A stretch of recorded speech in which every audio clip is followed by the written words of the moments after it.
YouTube land, and welcome to the Get In and Get Out Nintendo podcast, episode 17. I am your host, Dantes, and joining me at some point tonight, it's gonna be our buddy, our pal, Caleones.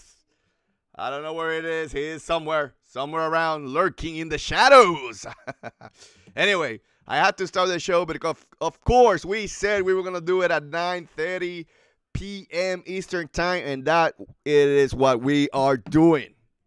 So, I am your host, Dantes, and of course, the first things that we always talk about is what games we've been playing, and I still playing Mario and Rabbids Kingdom Battle. I finally beat World 2. I am really slow in the game. I apologize.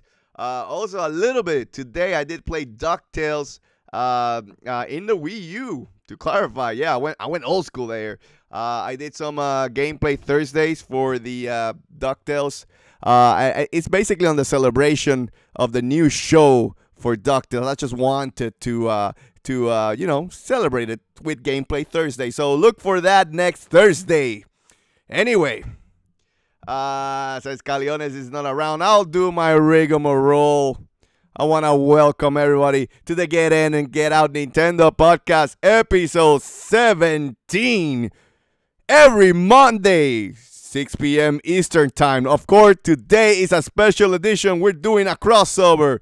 Because of our work, we cannot upload this Monday, so we're doing it tonight.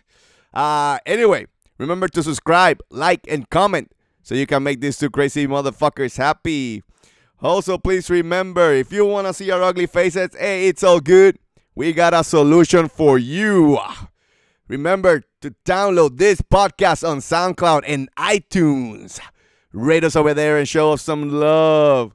Also, remember, we do have a small Facebook page called the Force In Unison Gaming. Also, if you want to see the full channel schedule, go to the description box below. And finally, and Dantes says finally, go to chiguerosnews.com and give some clicks and love to my boy Caleones. With all that said, are you ready for the 1,000 in attendance and the 4 people watching around the world? Let's get ready for Reggie's News Center. My body is ready. We got a lot of articles tonight. Let's see. Caleones just joined us. I think he went online with Skype. Let's see if he's there. Yeah, he's there. Let me give him a call. Special edition. Boo. Of course, that's what happens when you make shows live. Check like this. And he's there. He's getting on. There's no image, but he'll talk at some point. Yeah, I'm here, Dantes. I'm getting it set up, so I do apologize for you, the viewers, and everything. I just completely lost track of time. Instead of watching one show on Netflix, I ended up watching 2 of them. So, yeah, I should have not. Anyway, I'm going to start with the first piece of news while Caleones sets up. One of the biggest piece of news this week is basically the Japanese sales. Nintendo Switch again killing it for the people. Nintendo Switch sells 44K, while the 3DS sells 21K. Again, beautiful sales number for the Switch. Let's see some of the top 10 titles in the list. Splatoon, still number 2. Already crossed the 1.1 million sold. Hey, Metroid Samus Return just debuted at number 3. Also, Uncharted 4 debuted at number 4. Good numbers for Uncharted being a Western game. Number 5, Destiny 2. Number 6, Everybody's Golf. Number 7, Pro Evolution Soccer. Number 8, Mario Kart Deluxe. Number 9, Dragon Quest 11. And number 10, Monster Hunter XX Nintendo Switch version. So, good sales numbers overall. Again, they're killing it in Japan. I don't know, those articles that came out about a month ago saying that the Switch is starting to struggle in Japan. I think it's a bunch of BS. I think this console is perfectly made for the Japanese market. So if there's one area that Nintendo I think is gonna keep selling and selling, it's gonna be in Japan, right, Caleones? Yeah, I'll say that. But when it comes to Metroid usually hasn't been a big seller when it comes to Japan. Also, it didn't really have the full week of sales. It was just like a day or so. So you can't really judge it by that date or 2 days. But yeah, Splatoon is killing it. That seems to be the it title for Nintendo, and we'll see how like Super Mario Odyssey does when it comes out. Because if there's one game that should outsell Splatoon, it should be Super Mario Odyssey. But the way that Japan is in love with the Inklings, it's going to be hard to topple. But either way, it's great that they have the big appeal when it comes to Splatoon 2, and glad to see it still at the top, or close to the top. I'm just answering the chat because a lot of people are joining us today. Pigeon, Dick, thank you for joining us. Like always, you guys kick ass, and thank you for joining us in this special Get In and Get Out Nintendo podcast live, baby, and live. A lot of strange things happens, like Caleones is just like a floating head right now in the background because it's just showing the Skype no yeah, I would picture. like to say that is a technical difficulty, but yeah, it's not. It's me not being prepared. So when it comes to live shows, Saturday Night Live, I would not be able to do something like that. Yeah. But yeah. Well, I guess let's go to the next piece of news, and this is the piece of news that everybody's so hot on the internet. Basically, Doom has been confirmed to be docked and undocked. It will run at 720p, 30 frames per second. But I'm going to join that news with another piece of news. Bethesda also mentioned that the Doom will fit in a 16 gigabyte cartridge, but the multiplayer download will be 9 gigs. Okay, so let's talk about this one because this one has been the hottest news of the week. A lot of fanboys fighting back and forth, discussing, oh my God, that Switch version of Doom sucks. It's only going to run at 720. There was even some people saying that it was going to run at 540p. Sub HD, basically. Anyway, in my opinion of this is, I don't know what the hell you guys expect. I honestly don't know what you expect. I mean, this is a portable machine. I know that Nintendo keeps saying it's a console. You have to admit it's mostly a portable machine. So getting Doom to run on the Switch, to me, that's just a miracle in itself. So I don't know what people expected, that it was going to run 1080p, 60 frames per second. Come on, man. Come on, son. You know that that's not going to happen. So I think 720p, 30 frames per second is fine for the Switch. If you're a Switch-only owner, this is a great chance to play a great game. And if you have a PS4 and Xbox One, hey, just buy it over there. Who cares, right? If you want to play with the graphics, if you want to play with the best graphics, you should be playing it on PC, honestly. But anyway, to me, this fighting, this bickering, I don't think it's a big deal. It'll run fine on the Switch. What do you think, Caleones?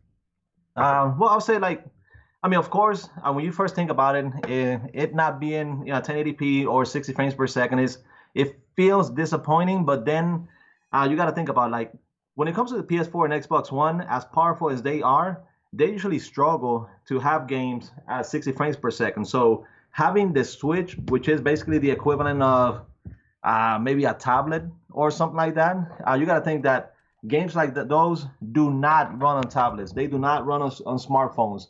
And the Switch being a portable, it is limited to the specs that it can have. It has 4 gigabytes of RAM versus the Xbox One and PS4 that have 8. So it's not going to be able to run it like those other consoles. So we should stop judging the Switch and comparing it to those other ones. The reason why we're comparing it is because, yes, the other consoles do have the game. Yes, they can run it at a higher resolution and higher frames per second. But it's this, the Switch, what it is being able to do is remarkable. Having Doom, Wolfenstein 2 coming over, Skyrim, those were games that at the very beginning, you would not even think that they were possible on the Switch. And then because of how we see, Breath of the Wild, Mario Kart 8 Deluxe, Splatoon 2, and those others, and see the technical achievement that Nintendo is able to do, then we start overestimating and saying, oh no, then they should be able to find a way to compress it and make certain cuts here and there and get it to work. But it's just not gonna happen. So we need to set our expectations, not put them all the way up there to where it's unreasonable. And just think that it is very remarkable what the Switch can do with the technical specifications and limitations that it currently has because of the format of it being a portable device. So I'm okay with it. I'm extremely happy about the other side when it comes to the multiplayer, where it requires like a 9 gig download and it's not featured on the card. I'm okay with it because when I've been reading other people and seeing their comments, and they say that they would love for that to be possible on the PS4 and the Xbox One, where you can just decide to download the main portion of the game and not the multiplayer, or vice versa. So in this case, you have the main campaign on the cartridge. You put the cartridge doesn't force you to copy the game over to the onboard memory to the SD card like the Blu-rays do for the Xbox One and PS4. So that's one thing. And then you have the 9 gigs. So if you really want to have the multiplayer, you download it. If you don't, then you don't download it. And that's something that I'm glad that we do have the possibility of that. Yes, 32 gig is not a lot when it comes to the internal memory. But then again, you see that one of the reasons that Nintendo has been limited in how many units they can produce is because they've been fighting with Apple for those resources. So if they would have gone with a bigger one, it would have been even more scarce. They wouldn't have been able to make even less Nintendo Switch units, and it would have been more expensive to us. So I'm completely happy with with how they have it, giving us the option for the expanded memory to get it at our own leisure. And about it being only 9 gigs, it was actually smaller than I expected for Doom. So I'm completely happy with that.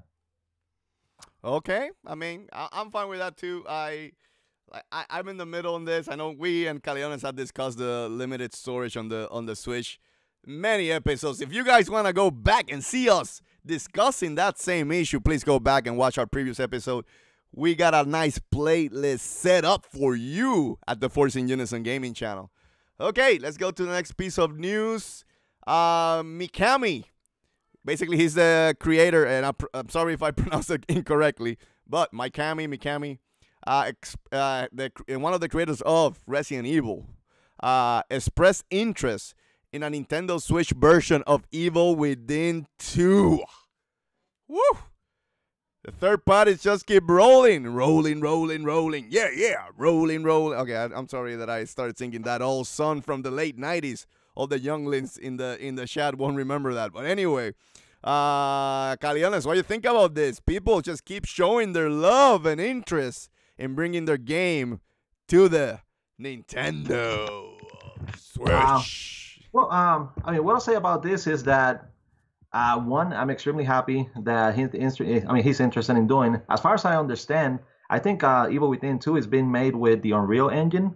And if it is made with the Unreal Engine, it's going to be even easier to port it over to the Switch because they've already mastered that aspect, including Nintendo internally, which they've tested it with Koji. So that's one of those things that it should be one, easy to do so, and two, I mean, it's a no-brainer. You already maxed out what you can do on sales-wise on the other system. So yeah, why not bring it over to the Switch? So they can go ahead and do so, and they can even do it as a well, for example, like this is what I think. Okay, so Bethesda, when they ported over Skyrim and Doom, they're doing it in a way so they can test out the engine, make it compatible, and then have it ready for when a game like Wolfenstein 2 it gets ready to be ported over. So they already have it ready. They have it set. They know what they can do, what they cannot do, and what shortcuts they need to do to for certain things. So the same thing goes with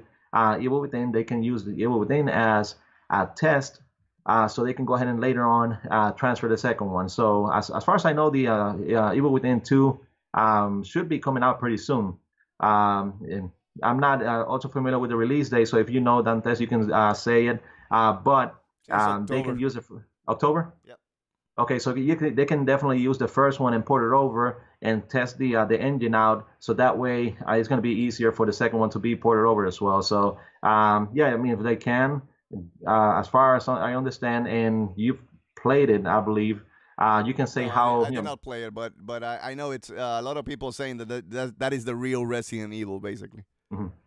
Yeah, so it's one of those games that is received critical praise, and it should be an asset for the Switch library. So I would be extremely happy if they do it, and if they do so, then I'll go ahead and same thing as Skyrim. I haven't played it, but I will be getting it for the Switch to play it. Then I would do the same thing and grab that game for the Switch as well. Okay, moving along to the next piece of news. This one, Caleones will like this one. I know we had a discussion that Square, if it brings Final Fantasy 15, it would bring the Pocket Edition. But Square Enix is trying to get Final Fantasy 15, the real Final Fantasy 15, running on the Nintendo Switch. Square Enix has revealed to Eurogamer that it's trying its hardest to get Final Fantasy 15 running on the Nintendo Switch. The company says that they are doing very specific technical investigations to see if it's indeed possible. From the sounds of it, they are determined to get the game on the platform and are working closely with Nintendo. Woo! Caleones, what do you think about that? Well, and not only that, not only are they working closely, but they're also trying to see if they can port it over from the Luminous engine over to the Unreal. To the Unreal engine. So that's another thing that they're trying to see. If they can, then it's going to be great, because they're going to completely move away from the Luminous. They're going to go straight over to the Unreal. They're already doing it with Kingdom Hearts 3. I believe they're doing it with the Final Fantasy 7 remake. And they're pointing over to the Unreal. So if they do it, you should be expecting most of the Square Enix games going forward to be able to move over to the Switch in some form. Of course, it all goes down to how many copies they sell. If they see the Nintendo Switch as a viable console to be able to sell their third-party games, but if they do so, then great, because we're going to be able to receive all that Square Enix library.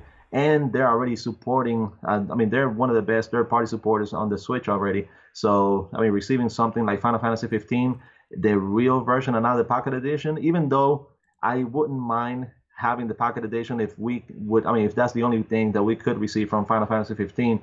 But, of course, if I had a choice in between the regular game and the Pocket Edition, I would definitely go with the regular game. So, if they do so, port it over to the Unreal, as they actually said, then even better.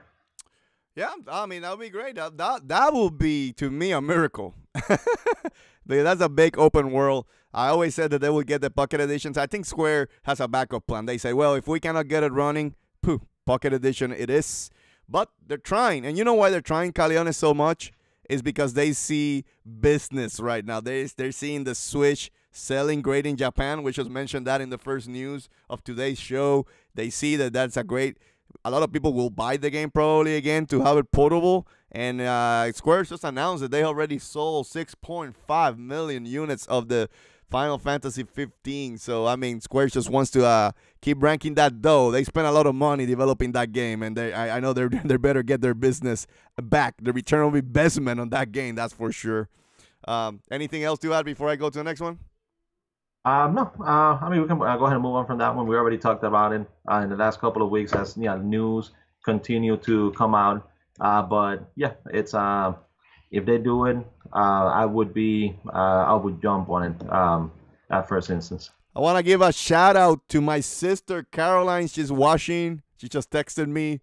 Sis, I love you. I know it's been rough now in the island with the hurricane and our parents, but they're doing great. We keep getting good news of a lot of support and help that the island of Puerto Rico will get. A lot of food and gas. Gas is plenty right now. So a lot of boats came to the docks today with a lot of provisions and help. I've been keeping in touch. Seems like everything is going really well. We'll get in contact with our parents soon, but I love you. You know that.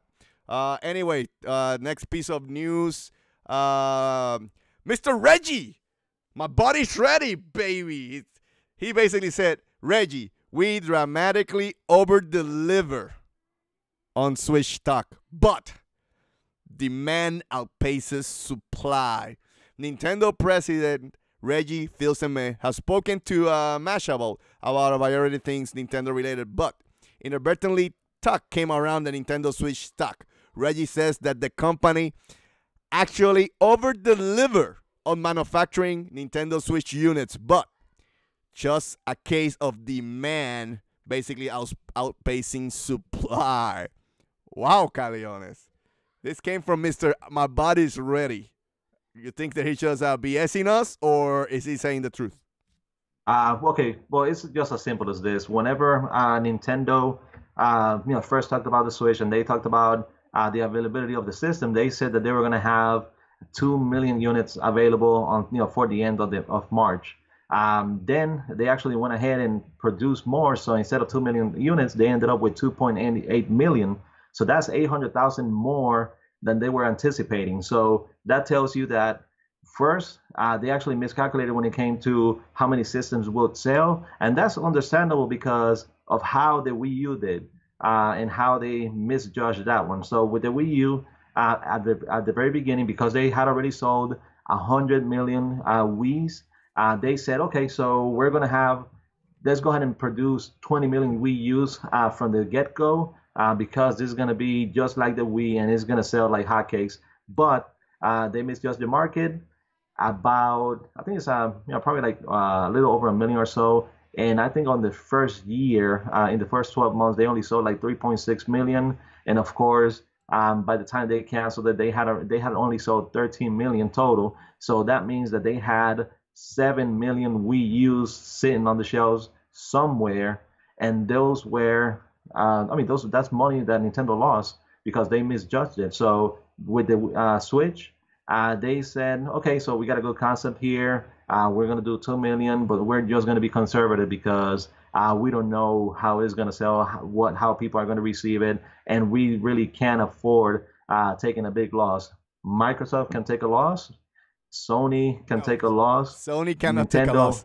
well, but they are a much bigger company than Nintendo is, so they can pull money from other parts as well. But when it comes to Nintendo, the only division that Nintendo has pretty much comes down to gaming, and everything is gaming related, from their toys to pretty much everything else. Everything is gaming related. So that's the only division that they have, and they couldn't afford another loss. So I'm thinking that Nintendo, their reasoning behind it, and the reason why they started going into the smartphone business is because, okay, so we're gonna go ahead and do, Miitomo as a test. We're gonna do Super Mario Run. We're gonna release Fire Emblem, and we're gonna have those games because just in case the Switch doesn't work out and doesn't sell, then we have the smartphone business as a backup. The Switch came out, sold out, kept selling out over and over again. And lately, in the past couple of weeks, they've actually increased production because at some point, the most they would sell would be like 20,000, 25,000 a week. In Japan, now they're getting it up to like 40, 45, 50. So you do see an increase on there. But it was because they were burnt with the Wii U and they were being very cautious with the Switch. So it's one of those things where in this case, it's a good thing that it's been selling out, and that Nintendo hasn't been able to make enough. So I don't see anything past it. What he said is what actually happened, and people shouldn't really be digging anything else. That's just that's just how it is. Okay, that's fine.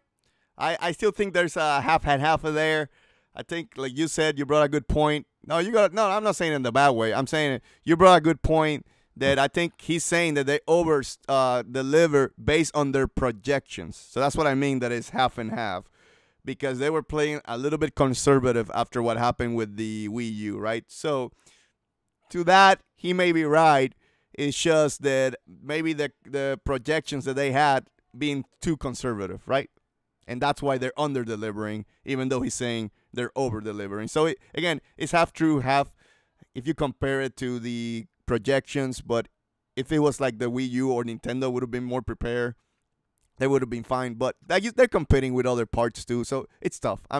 It's not easy, but hey, it's a good problem to have. I want to have that problem. Hey, Nintendo, if you want to send me some of that dough, I'm right here. My address is let me get a drink of water here.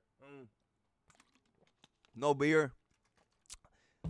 I'm new leaf. No more drinking. Okay, next one. Wow. Anyway, Reggie also discussed in the same interview why Nintendo is so secretive about their information. Reggie, basically, here's the quote from Reggie. The fans should know that they're not a company that is sitting on a little ivory tower and not thinking about all these dynamics. We, a company that likes to keep our information very close to the vest and announce information when it's ready and when all the elements are fully fleshed out. We love to surprise people. We also believe that the consumer should have the information when they're ready to act on it.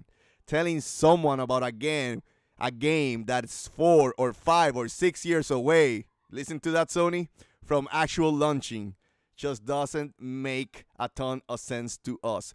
But sharing information in order to frame how we're looking at a franchise, looking at IP, that's something we do very thoughtfully.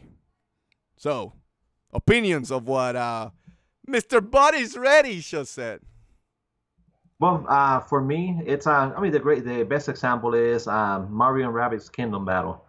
They went ahead and officially unveiled it over at E3, and then the game came out 3 months later. So how many times have you had a game where you see the game, you are very interested, it blows you away with all the cinematic gameplay and everything, and then you realize the game is a year, 2 years, 3 years away from when you're going to be able to play it. In your case, yeah, that's probably a good thing because you have already a schedule of what games you're going to be playing. But for other people, when they see a game like that, they would love to get in and play it right away.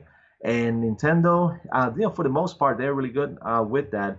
The only one, of course, is the Legend of Zelda: Breath of the Wild. But in that specific case, they could have released it earlier, but they went ahead and held it until it was ready to launch on the same day as the Nintendo Switch.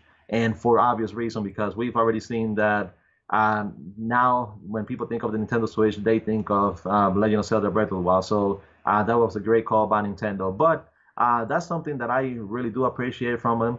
I don't want to be burnt out by seeing something, wanting it, and then months and years go by, and then when the game finally comes out, you're already tired because you've been waiting for so long. So that's something I really do appreciate from them. It's not something like the Last Guardian, which took like 8 or 9 years, or even Final Fantasy 15, which took like a good 7 or 8 years to come out. So I'm just glad that that's the way that they approach things, and hopefully they're going to continue doing forward. And with the amount of games that they have coming out, I'm pretty confident that they're going to be able to release information on certain games, and they're not going to be too far away. So hopefully that continues. Okay. I just want to inform the people today's topic of the show, because we're live, is questions. So please start thinking about your questions. Start putting them down in the comment section. Give us any question that you want to ask us. It's time. It's your chance. If you want to know if Caleone has a hairy ass, you can ask that in the questions. Anyway, no, he says no. He's all shaved, baby. You hear that, girls? Woo, no, baby. That means no comment. It doesn't mean as approval or denial. It's a no comment. Next one. Nintendo reportedly spent an estimated $4.5 million on TV ads in August. Wow. Woo. They're taking this shit serious, Caleones. What do you think about that? Well, it's it's not really surprising, because one of the biggest things was of course during the Super Bowl, they had the ad. Not only were they featuring the ad on during the Super Bowl, but also they had Imagine Dragons and the song Believer, which the song actually premiered with the Nintendo ad. That was the first time that song premiered, and you know how big Imagine Dragons is, and the song has been receiving a lot of play and has been climbing among the top of the top 100. So not only were they spending on the ads, they were spending on the music. And the good thing about the Switch is that it's a really smart concept and a really simple concept. So you can you can see it, and that's one of the things that they need. They want to protect. You can see it, you understand it, and then you want it. So it's very important that they feature it in certain places that people can see it. And of course, it's not like Nike shoes or things like that where or actually I would say it's pretty similar bit where if people have it, they'll see it and they'll want it. But right now there's just not enough of them. So of course they gotta attack the commercials, TV, online, and everything. And that's something they haven't done before. So they've gone all out, and now probably more than ever they're gonna continue because they do have a product that is worth it to put all that money behind it. So it's very smart, and hopefully they'll continue. Okay. We already got 2 questions for topic of the show. Keep bringing them in because I want to answer all those questions together at the same time. Thank you, Pigeon, and thank you, Caroline, for providing some questions. There's 2, but I want more. Bring it on, baby. Bring it on. Let's go to the next question. Well, excuse me. Next news. This is what happens when you do it live. You fuck up more. I don't know why. It's the pressure. I can't handle the pressure, Caleones. Anyway, Zelda Breath of the Wild gets Game of the Year so far at Japan Game Awards. So how does this work, Caleones? How are you getting Game of the Year without the year ending? Explain this to me. Well, probably because they have a different calendar than us. I mean, there's already a bunch of awards already given out, and it's not even over. Look at that. Yeah. Oh, Yeah, but just think of it wait, this wait, way. wait. There's one funny piece. They gave Go ahead. special prize to the PlayStation VR. I don't know if that's good or bad. Hey, because you're so special. Here's an award for the PlayStation VR. I'm not joking. It's called Special Prize PlayStation VR. I'm sorry. Come on, what's going on? Anyway, what are you gonna say, Caleones? No, but I was gonna say because we've been talking about the Game of the Year candidates and which ones are probably gonna duke it out at the very end. Of course, we said Legend of Zelda: Breath of the Wild, Horizon Zero Dawn. To some people, even though we haven't played it, like Persona 5 or Nier Automata. Of course, then we have Super Mario Odyssey coming out. And one of the sleepers, which is not really a sleeper because there's over like 1.3 million concurrent players, playing at the same time, which is, the Player Unknown's, Battleground.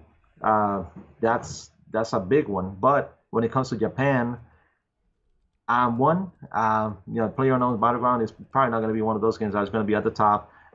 2, Super Mario Odyssey would be one of those that would be at the top. But then again, that tells you that it's because of the publication. That's how they run it. You can expect that next year, at around the same time, you're gonna have the Game of the Year, for that specific one. So, but what I'll say is what's really surprising is Legend of Zelda: Breath of the Wild winning it, because in Zelda it's pretty big in Japan, but not as much as big as you would think. It's actually bigger in the West, and that's when where it makes most of the sales. But the reception from Japanese people on the game, even though it's tailored back in Mario Kart Deluxe, A Deluxe, and Splatoon 2 have overtaken it when it comes to the total sales, but still they've embraced it. They love the game, and it shows by it winning Game of the Years. And of course, it has my vote for it. Wait! It has your vote. Right now, at least until right now, right at this moment, yes. Right, but now. our year hasn't ended, so that's of course, what I'm saying. You know what I'm saying? There's still Mario Odyssey coming around. Yep, that's what I said. Our year hasn't ended, but up until today, right now, at this moment, it has my vote. So you're Japanese then? No, I'm just giving my opinion on a live stream to the 9 people watching. 9 people. No, it went down to 6 now. No, is it 9? Anyway, stay with us. Don't leave me, please. No, I beg you. Anyway, okay, let's go to the next piece of news. Let's see here. Mario and Rabbids Kingdom Battle is the best-selling third-party game on the Switch. Now, when I read this news, it's kind of weird because I don't feel it's a third-party game. I know Ubisoft made it, but it's still with Nintendo IP or characters, right? And that to me is a second-party game. It's like Insomniac when they do Ratchet and Clank, right? Insomniac is not from Sony, but Ratchet and Clank belongs to Sony as an IP, right? So to me, this is more a second-party game. But the article says third-party game. We'll see it that way. But it's still, this means the game is selling. Any thoughts on that, Caleones? Well, I mean, first I want to address Ganon Dark Crusader. Yeah, they commented on the chat that the only reason they're buying the Switch is for Xenoblade 2. I would say, yes! I mean, there's other games dude, that deserve it, but when it comes to Dantes, yeah, go ahead. No. Hey, dude, I love you. Dude, thank you for that.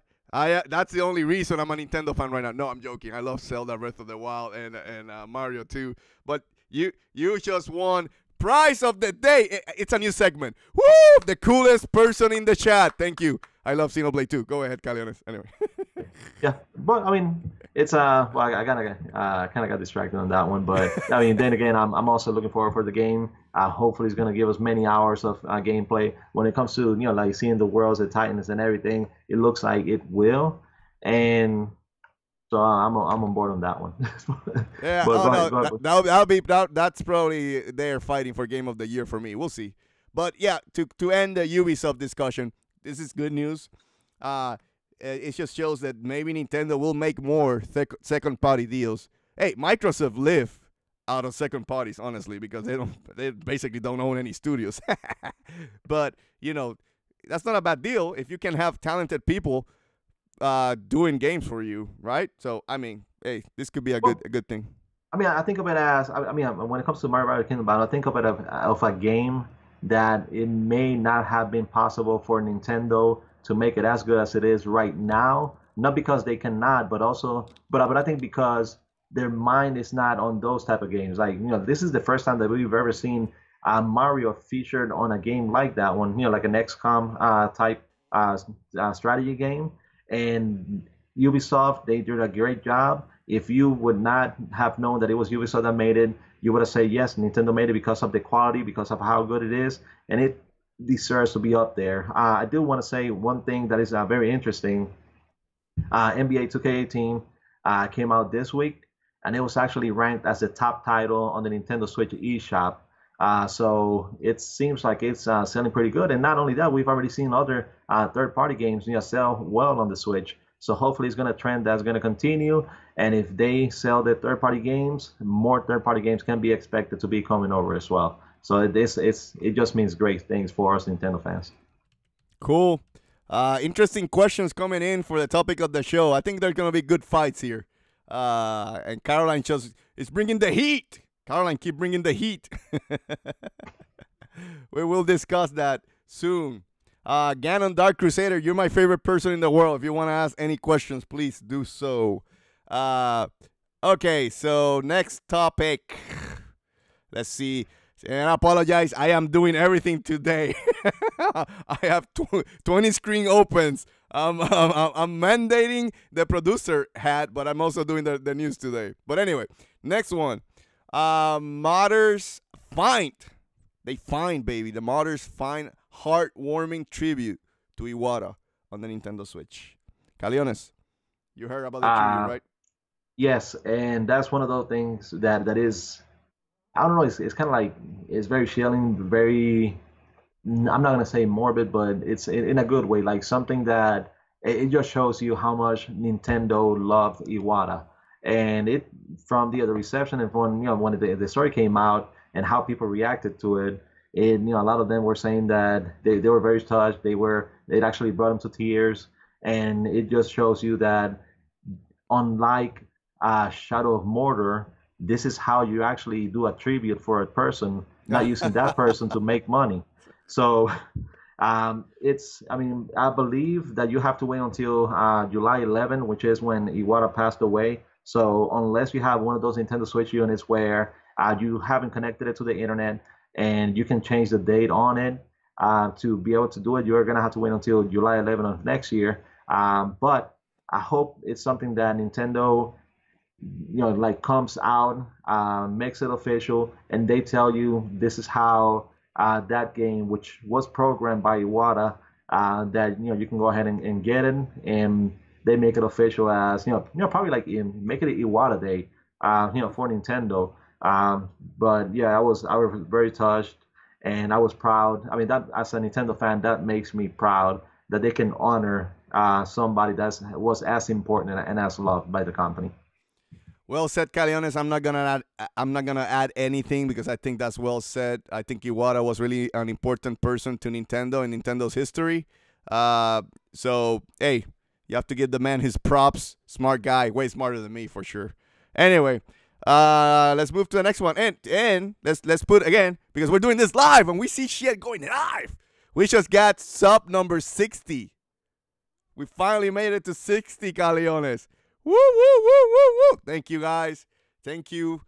We really appreciate it. Every sub, we love you guys. And keep bringing the heat. Tonight is all about bringing the heat, right, Caleones? Bringing the heat. Yeah, I mean, believe it or not, for other people out there, every time we receive a new sub, Dantes and I, we're texting each other and saying, hey, we got a new person. And that, I mean, the thing that does is make us just want to continue doing this. Just, try to put out the best product for you and just go out and just pull all the stops for everybody out there. So I really appreciate everybody that has subscribed, and for those of you that haven't yet, please do so. But yes, this particularly me and Dantes, it makes us really happy that it's like a seal of approval that you're giving us. So I really do appreciate it. We really do, really do. I don't know why my English sucks today. I did not drink at all last night, and I'm just getting tongue tied today. Anyway, next news: Nintendo shares hit 9 years high. Nintendo's racking the dough. Nintendo shares rose 7.1% on September 19, and they grew another 4.7% on September 20. Caleones. Well, we're not making that money. We're not making that money. I'm just saying. We're here doing this for Nintendo. We're not making that money. I'm just saying. But hopefully we contributed to at least like a penny out of that amount. But 0.00001%. That was because of us. You just thank us, Nintendo. You just come over here and give us some money. Anyway, moving along, because we're getting a lot of good questions. I want to get to the topic of the show today and answer a lot of questions because I really appreciate, guys. This is the first time Caleones and I always said that once we grew, we wanted to make a section in the podcast just for questions, and this is awesome that we're getting a lot of good questions. Next one, rumor. A Netflix customer service rep says that Netflix is locked and loaded for the Switch. Caleones. Well, it's just a matter of time. Yes, but I mean, it's just a matter of time. Like, like I write over, for ChicagoNews.com, so I'm gonna write it over there, and I already have an article written about Netflix and applications like that coming out for the Switch. I have it. I wrote it completely. I have it, saved and just waiting for when Nintendo officially announces, because it's not one of those that if it's gonna happen, it's when.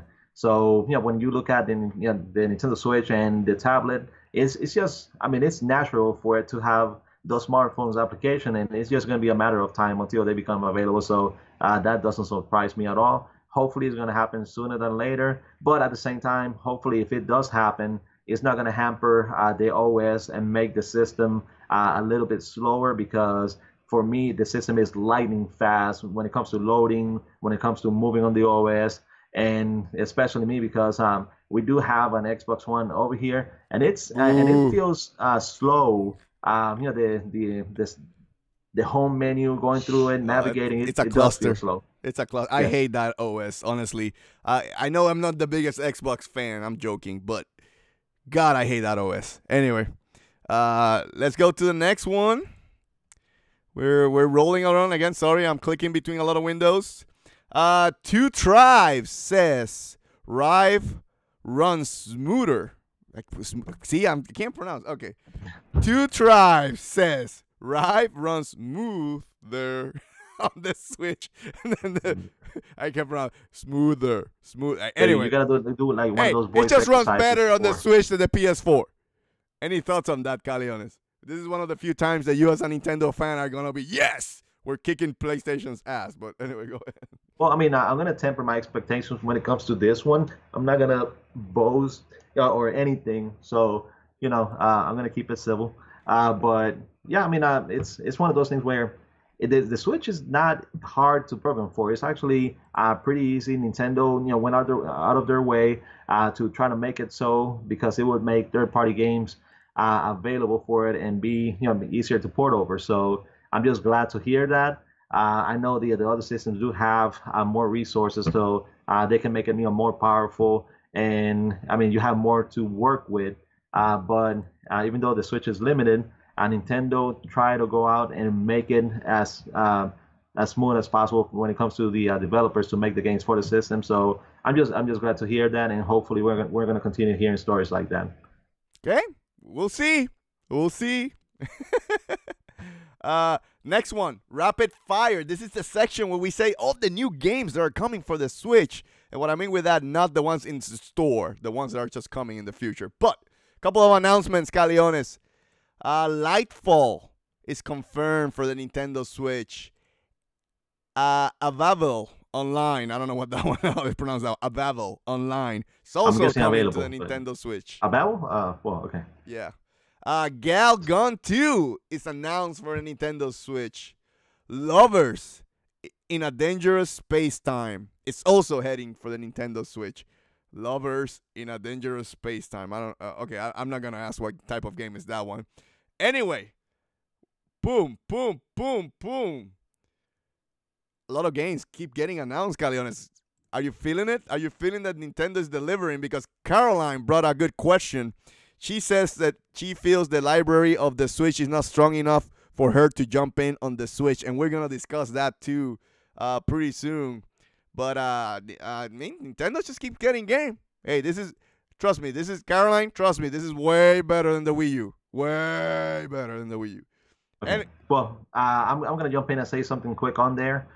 If you would have looked at the PlayStation 4 library 6 months after it released, it also would not have been worth getting the PS4 at that point.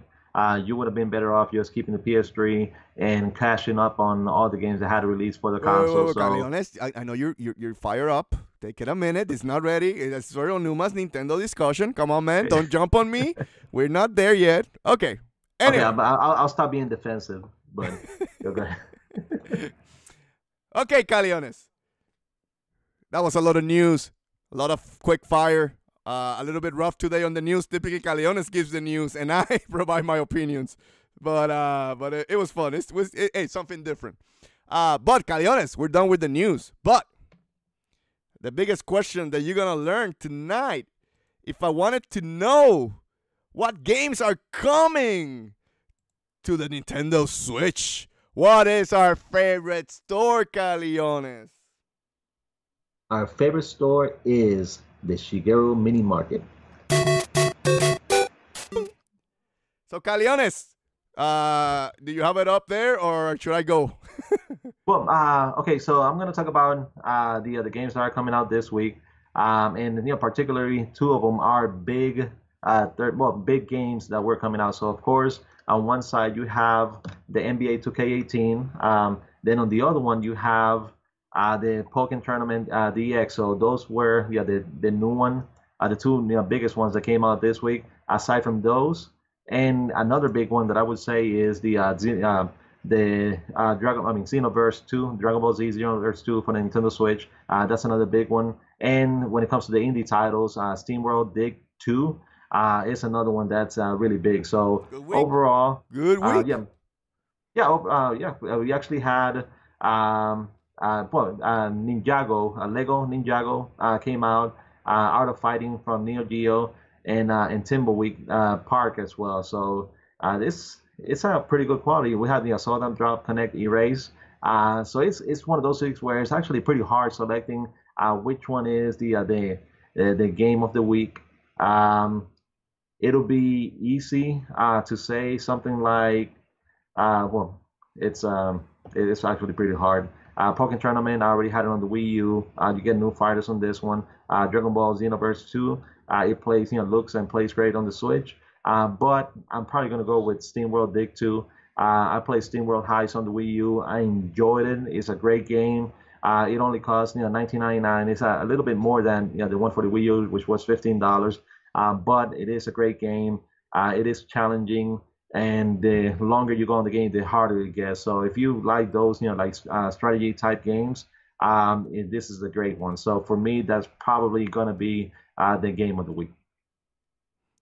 I agree with that. I mean, Um, the problem is that Pokemon is already out, right? It came to the Wii U, so it's not like new. But yes. Dragon Ball, a lot of people are pumped for that game. So Yeah, and uh, and to answer Caroline, yes, Dragon Ball Xenoverse 2 had already come out for the PS4 and Xbox One. The second part. The Switch didn't receive the first one. It's one of the games that I was hoping that they would have included the first one. So you kind of have like the storyline, like as part of it, kind of like they did with Bayonetta 2, where they included Bayonetta 1 for the Wii U. But yes, it's available on the other consoles. Um, but it's not the full price.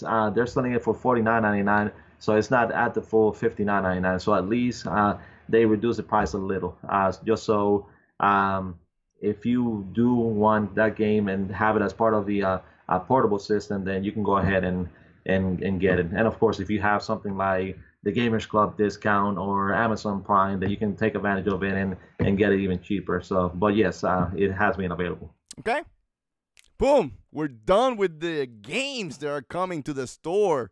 That store keeps growing. I know Caleones keeps saying that he wants to name it supermarket, but we'll see. We'll see. Caleones, give it time. Maybe when Xenoblade comes out, maybe I'll give you that one. Anyway, Caleones, let's go to our favorite section on Numa's Nintendo discussion, when me and Caleones go one-on-one and discuss the latest news, or basically the hottest topic on the Nintendo gaming platform. But today, because we're live, we're gonna do this differently. We are gonna answer questions from the crowd, the viewers, my peeps. Anyway, let's go to the first one. Let me move this up. Boop, boop, boop, boop. So Pigeon, thank you so much for the support. The first question he asked: would we consider streaming Overwatch? Caleones, I think that's more. You're the streaming master, the streaming king of this gaming channel. Would you consider that? Well, I mean, I would say like if I go ahead and stream it, of course it wouldn't be a Nintendo game. When it comes to us, we're not really. I mean, we already seen you have like Stardust HD, have The Last of Us. So yeah, I wouldn't have any problem. I don't own the game, but for those of you that don't have Overwatch, there's actually a free weekend that started yesterday with the game. So it's running from the 22nd to the 25th. For those of you that do not have Overwatch, you can go ahead and download it. At least when it comes to the Xbox Marketplace, so you can download the game. You can play it for free from starting yesterday until the 25th, and give it a try and see if it's something that you like. I'm probably going to do it because I haven't played it yet. I know they've offered the free weekends before, but this is something that I really want to try and experience because it just keeps sounding like crazy. So I believe I'm going to give it a try. And those of you that haven't, do so as well, because I mean it's free, so you might as well take advantage of it. So you heard it right here from Caleones. He will be streaming Overwatch at some point. I mean, you got an Xbox, you can stream it from the Xbox for sure.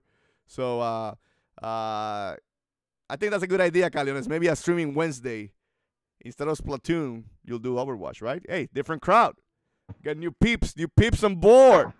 Anyway, but also on the 29th is when the Super Nintendo Mini comes out, Super NES Mini. So I'm probably gonna be busy with that. Oh, okay, that's fine. I mean, you can get busy with the Super NES all you want. I mean, it's your life. Anyway, next one. My little sister, shout out, asked, should I buy a PS4 Pro or a Nintendo Switch? I don't have a Switch, but she has a PS4 library. She basically saying she doesn't have a Switch games. Of course, you don't have Switch games because you don't own the Switch, but you have a PS4 library. I guess I can start this one.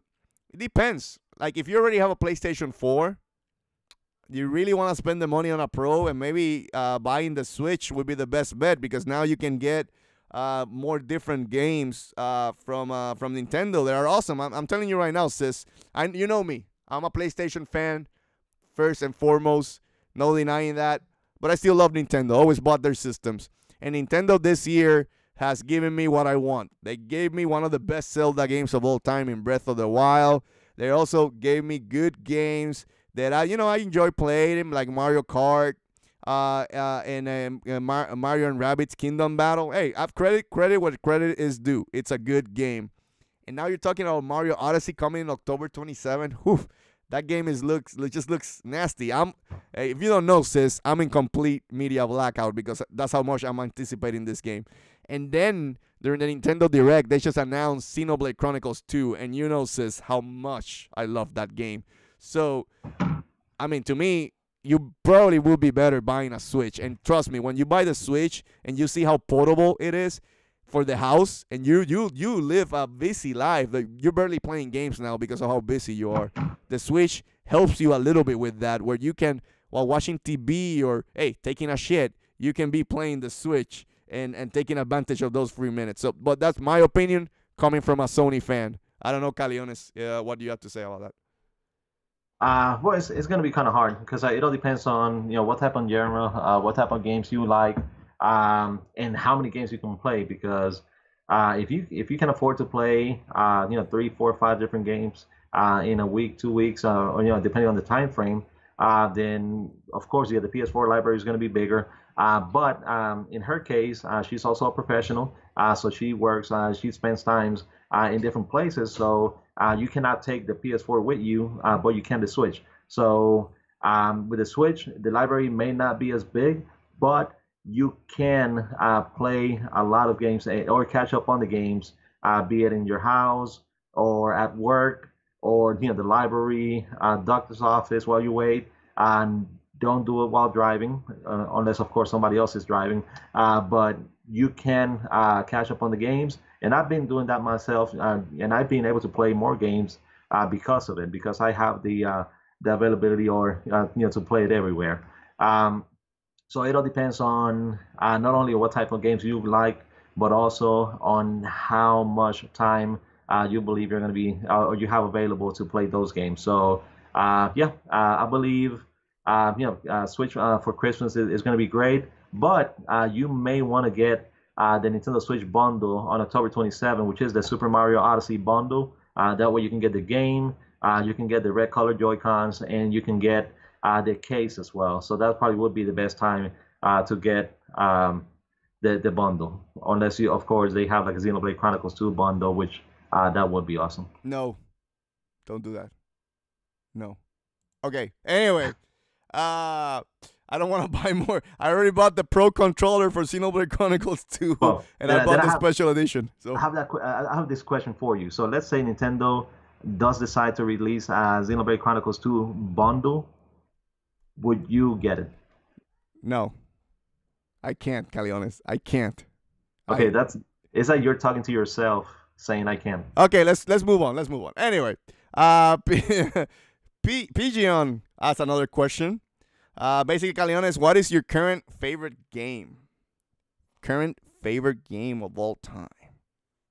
Well, is that something that you added, like current favorite game of all time, or just current favorite game? No, he just said, what is your current favorite game? I guess, okay. To me, the question is more like all time, but anyway, I don't know.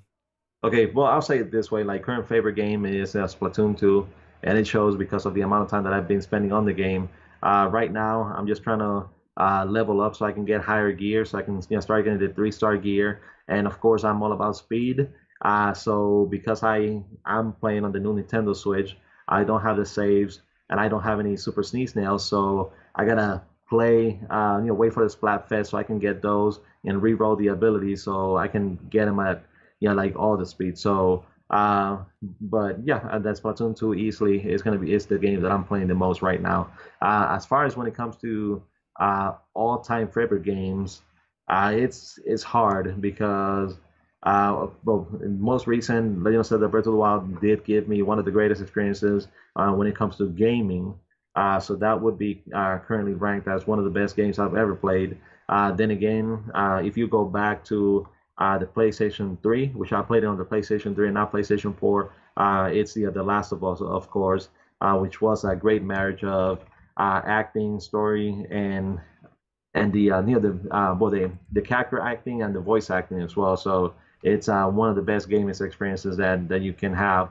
Then if you go back from there, then if you have the let's say GameCube era. Of course, I like the Super Mario Sunshine. Then if you go back from there, then you go back to the Nintendo 64 and the Super Mario 64, Ocarina of Time, and believe it or not, even going back to the Game Boy Tetris, for me is one of the greatest game experiences I've ever had. And it's a simple, straightforward game, but the replay value is through the roof. So it's kind of hard to say all time, but I'll just keep it as right now. Splatoon 2 is the one that I played the most. Okay, that's fine. I'll answer both too. I guess current favorite game, I would say Zelda Breath of the Wild, because this year I put over 300 hours on that game. That says a lot. But favorite game of all time, it's always a fight between two games. It's basically Xenoblade Chronicles 1 and The Last of Us. I mean, to me, those two games are just perfect between each other. I like storytelling type of games. I like good stories in games, stories that grab me, pull me in. And Last of Us and Xenoblade Chronicles, I think, are two perfect examples. To me, Xenoblade Chronicles is the best RPG in the last two console generations, honestly. Nothing has gone close. I do want to play Persona. I'm setting an appointment with Persona next year, early next year, so I'll be playing that game. But I do need to play Xenoblade Chronicles 2 first. So, but I'll test it out. But to me, that's been the best game. This is coming from someone who's played Chrono Trigger, who played Breath of Fire, who played Mario RPG, Super Mario Xenogears. Xenogears, yeah, Lunar, Eternal Blue. Oh, love that game. Great, one of the best sequels of all time, even for an RPG.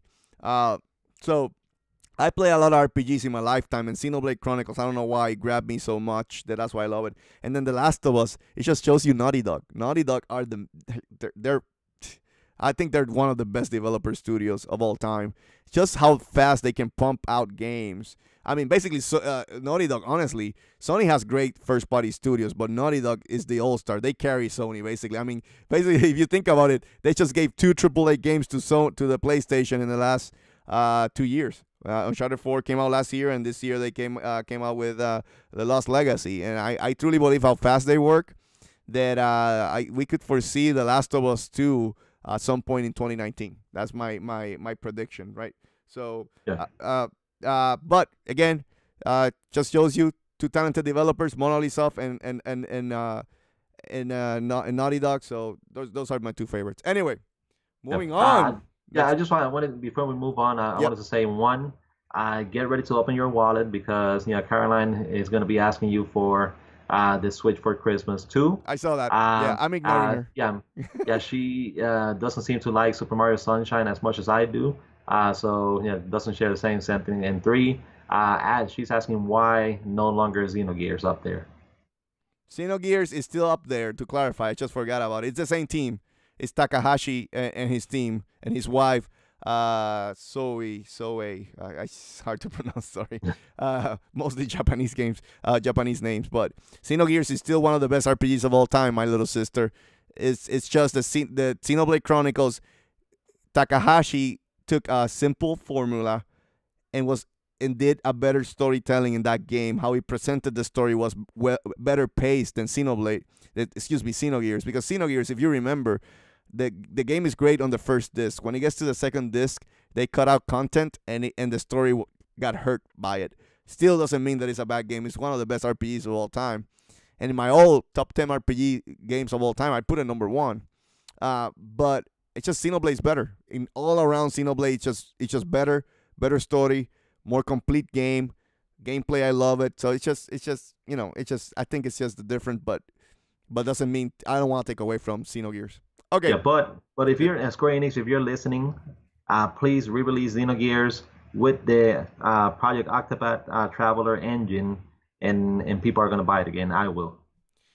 Okay, next thing quickly. Ganon Dark Crusader. I know you became my favorite person in this world. You said the only reason I'm buying a Switch is for Xenoblade 2. I'm with you. I'm with you, my friend. Anyway, next one. It's not a question. I just wanted to say it again. Anyway, Caroline brings up that she feels that Nintendo Switch has a lot of library problems. I'm guessing she's saying that there's still gaps in there on the library. I'm gonna let you go first, Caleones, because you started earlier. So I think I'm gonna let you go first from that one. Well, okay, well, I've had time to calm down a little, so my reply is going to be a little bit different. So, yes, system's going to have library problems because it's been only 6 months. But you have to admit that during the first 6 months, they've done an admirable job when it comes to releasing games and covering a lot of different genres.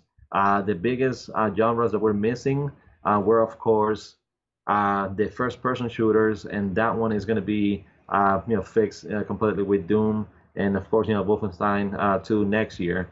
But slowly but surely, Nintendo is addressing those, and if they continue getting the third-party support that they can get if they sell those games, then there's going to be absolutely nothing to worry about. So this is not going to be the same thing as the third-party support that the Wii U received, where it was what people would say like half-assed, versions of the games because they didn't really take their time or really believed on releasing it. Plus, they, when games were already available for like $10, $12, $15 on other systems, you were releasing it on the Switch for $60. So that's something. I mean, on the Wii U for $60. So that's something that really hurt as well, because people knew that you weren't really giving it your best. With FIFA 18, it looks like they're doing their best with NBA 2K18. The same with Doom as well, Skyrim.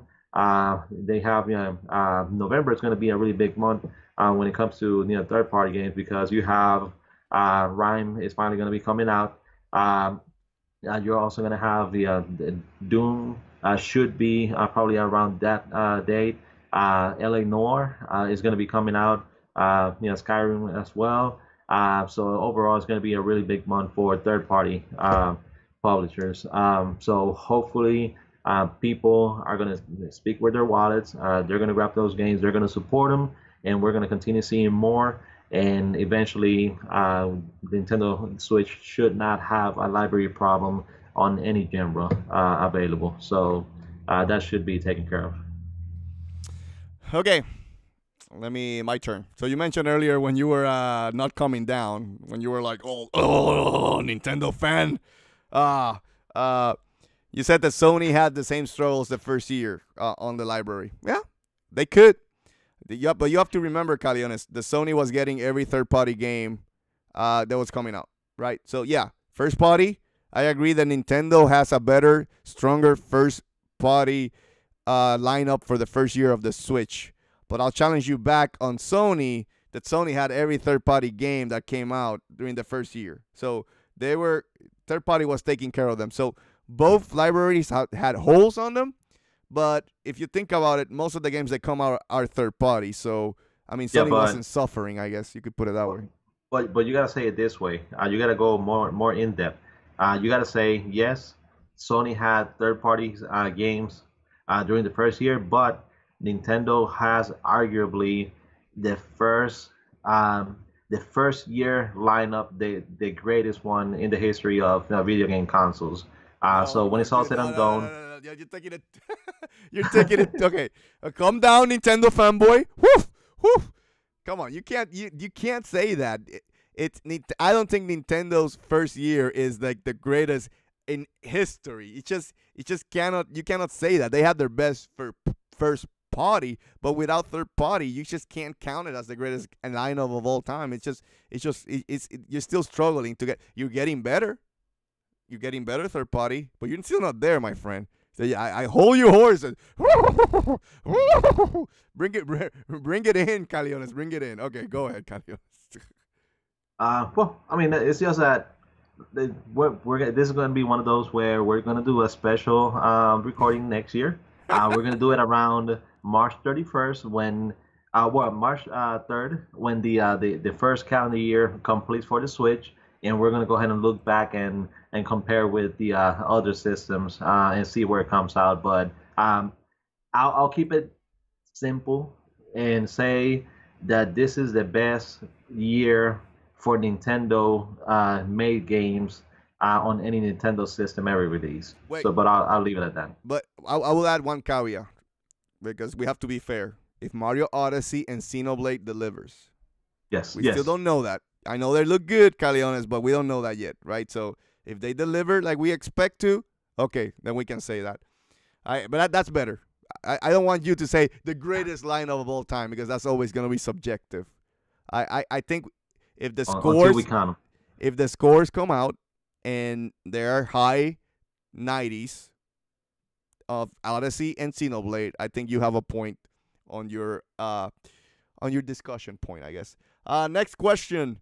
Ganon Dark Crusader asks, is there going to be a new docking station because of this crashing screen problem? So, Ganon Dark Crusader, there's going to be a new docking station, but I feel, and this is just a prediction, that if there's a new docking station, it's going to be a new docking station to increase the power of the Switch.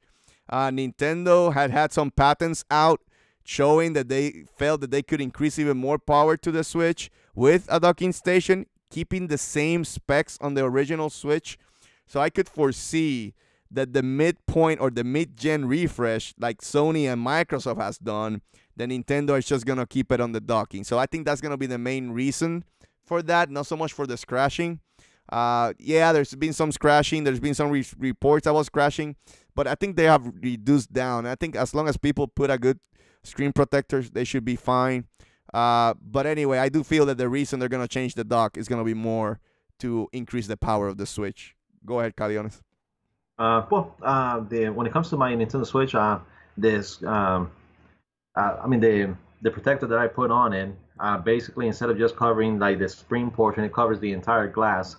So I don't really have to worry about scratches or anything. Plus, I'm very very careful when I put it on there. I just don't like throw it in. But yes, you are correct. If we do see something, and this is something that Nintendo on the patent they called the supplemental computing, and that's going to be to increase basically just give it more power to the Switch, and hopefully it's not going to be giving more power only, but it's going to have a fan as well, so they can make sure that it's not going to be overheating because they're going to be overclocking the system. Yes, if they do that, then it's going to be harder for developers because they essentially need to make like two different types of games. One that can play on the Nintendo Switch dock with the additional power, and one that they can play on the regular Nintendo Switch and on the handheld mode. So they're going to have to make, I guess, a low, medium, and high settings when it comes to the game. If it's like PC games, they already have those, so you can play it on different modes. But they essentially will have to do the same thing for the Switch. But I personally would love for them to have something like that. And if they do, there's no reason why they wouldn't be able to make games just that look just as good as the PS4 and the Xbox One. Not talking about the X or the Pro, but keeping it at the PS4 and Xbox One level. When you have it docked, there's no reason why they wouldn't be able to to play games like that. So hopefully they do. Of course, if it's on the patents, it shows that Nintendo they were already thinking about that, and it could become a possibility. But then again, they always make a lot of patents, and not all of them get made. But hopefully, it's going to be something that they do. I would love for that to happen. Okay, that's it for the questions, Caleones. Thank you so much for everybody who asked questions.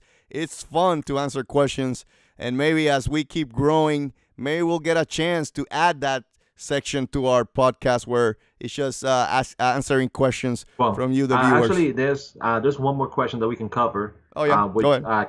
Caroline said, and it's that Nintendo needs release dates to match other consoles to compete, and that's something that we have, to some extent covered before. But what do you say to that? Yeah, I agree. I mean, that's the truth. I mean, I want to see Switch versions of the game coming out the same day as the other versions. That's the goal. I mean, that's where, like I said 2 episodes ago, I think that's what's gonna show the power of the Switch. And what I mean with the power, not the power of the system, but more the cell power of the Switch. Because it seems like right now, a lot of people are hungry for games on the Switch, and they're buying their games. So again, I'm interested to see that. And you, Yeah. Caleones? Yeah, I mean, it's of course, first, you have the console warriors where they cheer for the consoles, and those when it comes to Nintendo fans, of course, they want to see the games releasing on the same date and hopefully selling better on the Switch, just so you can say, see, I told you, Nintendo is the best system to get third-party support because they sell on there. But of course, if they don't sell, then they're gonna be like, see, Nintendo is not the system for third-party games, so then maybe they should not be releasing them. So. So either way, if it's something positive or negative, you always want to know, and you want to be able to compare with the other consoles. Yes, it's not a one-to-one comparison because the other two consoles, they're home only. The Switch is portable, and it does need to make certain concessions and cuts for and for certain games to be able to run on it. But at the end of the day, yes, I would love for to see all the games coming out on all three consoles at the same time, because it gives us the best view and the best idea if Nintendo third-party games would sell just as good on the Switch. Okay. With that, now we can close the show, Caleones. Let's do this. Let's end the show. But before we end the show, just a house cleaning. We are not having our normal Get In and Get Out Nintendo podcast on Monday. So what I did is I edited out Xenoblade Chronicles 2 rant that we did on the previous episode talking about the Nintendo Direct, and that's the video that's gonna get uploaded on Monday. And the reason for that is I do have work to take care of, business trip next week, so I won't be able to do my editing duties that I typically do on a Sunday because I'm traveling tomorrow. So Dantes, the question becomes: you're gonna be on a business trip, you're gonna be out the entire week. I'm pretty sure you're going to be taking the Nintendo Switch with you, right? Oh, yes, correct. Of course. So tell me, what games are you going to be playing? Mario and Rabbit. That's it. I think it's good time to advance in that game on the business trip for sure, because I can focus on it right now.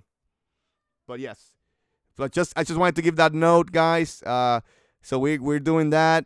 We'll be back on Saturday next week. Caleones also, because again, I'm returning. I'm going to be in the airport on Saturday. Caleones will be doing a streaming Wednesday on next Saturday. So we'll have 2 days of streaming. He'll do streaming Wednesdays on Wednesday like normal, and he'll have a stream on Saturday next week. So please remember, I know it's a change in the schedule, but we will have to do that once in a while, because the same could happen when Caleones goes on a business trip, and we may have to do a little bit of switcheroo in that case. Anyway, with that, let's do that outro music. Beautiful outro music. There you go. Some Xenoblade Chronicles 2 music. I love it. Anyway, thank you again for joining us right here at the Get In and Get Out Nintendo Podcast, episode 17. Every Monday, 6 p.m. Eastern Time. I know it's special today. It was a crossover with Force In Unison Live. Please remember to subscribe, like, and comment so you can make these two MFs happy.